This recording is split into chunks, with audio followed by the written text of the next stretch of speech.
So if you have a Volvo or a Ford, I'm doing a Volvo here today, you may need an MTX75X, I think it is, transmission. Let me just quickly double check that before I misspeak. But essentially this transmission is very, very similar on many different Fords and Volvos, with just a few different interchangeable parts. So it is the MTX75, get my words correct. And essentially what's different on it is there are some numbers here on the top of the bell housing. So there's this number here, which is the IS7R7F096 N5LUA, and then that I is sometimes a 1 or a 12 or whatever. So this 1 and then this AC here, they'll be sometimes different, but essentially if these two numbers here are the same, the rest is interchangeable. So for example, this gearbox here is from a Ford 1.8 litre petrol Ford Mondeo. The car I'm doing is a 2 litre petrol Volvo V50. The differences in the V50 to the 1.8 Mondeo are this. It is the shift mechanism here, just there, and then the concentric slave cylinder. Now all you need to do, very simply, is unbolt the old mechanism from your old gearbox, your used gearbox, and your concentric slave cylinder, and bolt them into your replacement gearbox. It really couldn't be more simple. There is one main difference here that you have to bear in mind, is this sensor here is not used by Volvo. I assume that this may be some kind of a reverse sensor perhaps. I'm not entirely sure what this sensor here is for, because I think on the Volvo that the reverse sensor is here on this housing, which comes through. So I'm not 100% sure exactly what that sensor there is for, but obviously it will do something. But I've just cut the wires. I can leave them there. No water is going to get inside the bell housing. On the Volvo version here, this is just a blanked plate in the casting. They haven't bothered to mill the hole or thread the hole for this little bolt here. So that's fine, I'm quite comfortable to leave that. I've checked the shafts, they do fit either side. So this is a little bit of a Frankenstein, I guess you could say. The main difference I would say between the different MTX75 boxes is just here, where the starter motor goes into the bell housing. Now on a lot of boxes that I found that came from the 2 litre, 1.8 litre or 1.6 litre petrols, had a bell housing that does this, like in a triangle shape, where the starter motor bolts into the bell housing. This starter motor bolts into the block, and that's why it has the relief that it does. So that's one important thing to note, is just the shape of the bell housing for the starter motor. Apart from that, pretty much anything else is interchangeable. The bolt holes are all in the same place, and the dowel holes are all in the same place. So it's just a case of swapping things over.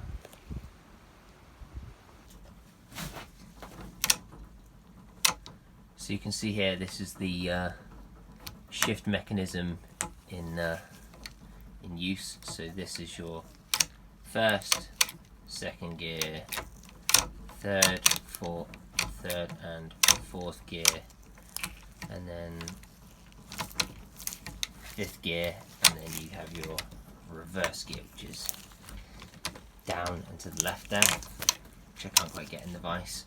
But yeah, that's essentially just how the shift mechanism works. It's quite a simple thing. I mean, essentially what you want to do is when you're removing it and installing it, you just want to make sure that this is bouncing. If that's bouncing freely, you're in neutral. If it's here and it's maybe bouncing a little bit, you're in A gear. So you have selected A gear.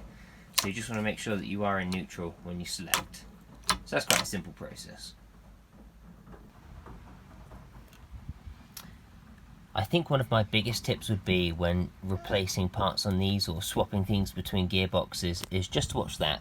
There is only the tiniest amount of sealant on the shifter mechanism there. Just the tiniest amount, not much at all. And you can look on the bell housing, on the back of the gearbox as well. So this is just next to the differential where the gears are. So you can see all your gears down there and your synchro mesh and such. Just on top of here you can see virtually no sealant. So this is a very, just the tiniest amount. This is basically a mating surface. That's the way I would describe it. And then if you're curious to see how the gearbox looks on the inside, when it spins, when we're in neutral, that's how it should go. So if you were to spin a drive shaft or something, and you hear something inside the gearbox, it's this. It's basically just where it's in neutral and a few different things are able to move. You can see that what you usually hear is if I turn it in just one direction only, and then I spin it back, you hear that sound? It tends to be that little brass synchro mesh there, moving back and forth, that makes the noise. So that tends to be what that is. Nothing unusual, nothing to worry about. These gears look great, so we're just going to pop in our new selector mechanism and away we go. So I've just put on the tiniest amount of silicone, and you can see there's nothing that's going to go inside the gearbox. It's just the tiniest amount. And now with our gear selector in neutral, so if you just remember down here, neutral is in the middle, so let's just get that in the middle. There we go, so that's in neutral.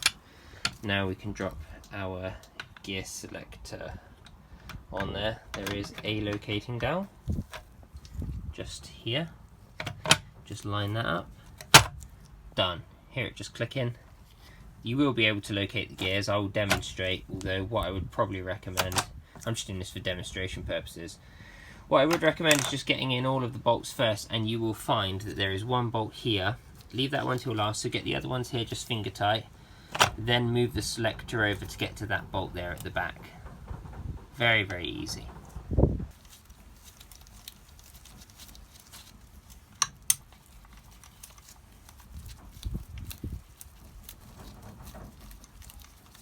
Location. So just give that a little turn around till it's snug. These were not very tight at all to begin with. We'll just go to the opposite, tighten this one here up the same way.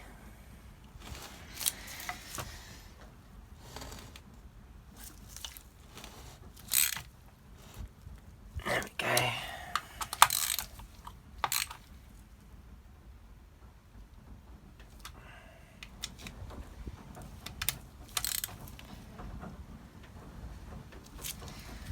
And now what we want to do is we just want to pop this back. So this is in gear at the moment. See how it's not bouncing? We'll just pop that into neutral. That's back into gear there. You can see it's still not bouncing. I pushed it too far. So that's in gear. That's in neutral, not in gear. And you can see how it bounces up and down freely.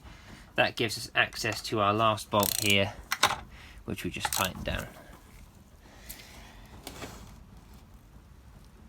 And there we go. That's it. Very simple process to fitting the selector mechanism on this. And I would strongly recommend, if I was going to recommend one thing, do not apply too much sealant on this. You can see on the edge here, barely anything is squeezed out. That is the way that it should be. If you see tons of sealant squeezed out, you've put on too much. That would be my recommendation for that. And quite often what I see when I see rebuilt gearboxes or engines or just work in general, when there's a leak, when there's been recent work done, quite often it's because too much sealant was used. So just bear that in mind. Now you may notice, if you are swapping gearboxes, it's possible that you will notice that the concentric slave cylinder is different. Possibly even the rubber boot that comes with it is different. Maybe that's interchangeable between different gearboxes. This one here has a bleeder that faces outwards. Some bleeders here face upwards, but they all bolt on the same way. They basically have a seal at the back here that goes onto the input shaft, which is here. And then all you do is you just slide it on. Very easy. That's that. And then you just pop these 3 8mm bolts in. Now, depending on the concentric slave cylinder that you have will depend on the length of these bolts. These ones here are around 50mm, I would say, potentially 45 to 50mm. There are some which are about 30mm, which are a more shallow version of the concentric slave cylinder. So just bear that in mind. And if you are Frankensteining 2 gearboxes together and you have the option, take one that has the slave cylinder in it and you'll be away. It's very simple. You just pop these in. Do these up hand tight. They don't take much torque, these. And for now, I'm not going to worry too much about this, because we are going to be replacing this concentric slave cylinder. We've got a kit coming. I'm just putting this back on here for now to keep it watertight so that I can clean it. That is all. So I'm just going to snug mine up like this for now. But I recommend that if you are doing this for real, that you find the torque specification, which I don't have to hand at the moment, but I will find later. And I may put in the video, but I may not. In fact, I probably won't, to be honest. That's that. So now, that gearbox is ready to go into that car. Everything has been swapped over that needs to be swapped over. And that is basically how you make the best of a bad situation. Here in Northern Ireland, we don't have that many cars being broken, I guess you could say. There isn't a great deal of variety on what you can get, on what's available. So you kind of have to work with what you have. Sometimes you have to swap a bell housing. This one here was one of the easier ones, where it was just the gear selector mechanism and just the concentric slave cylinder, which is nice and easy. And I would also recommend, if you ever do a gearbox, if your drive shaft seals look like that, do yourself a favour and just replace them. There's no point in hanging around hoping that that one there will be okay. It probably won't. Your best bet is just to have it out and put in a new one, and then at least you won't have any problems. Last thing you want to do is do a big job like this and then have to come back in later on and do another big job again. So if you've done a job similar to this, or maybe you have any tips or tricks, or maybe you encountered some problems that you overcame that I haven't covered, then leave a comment and maybe help somebody else out.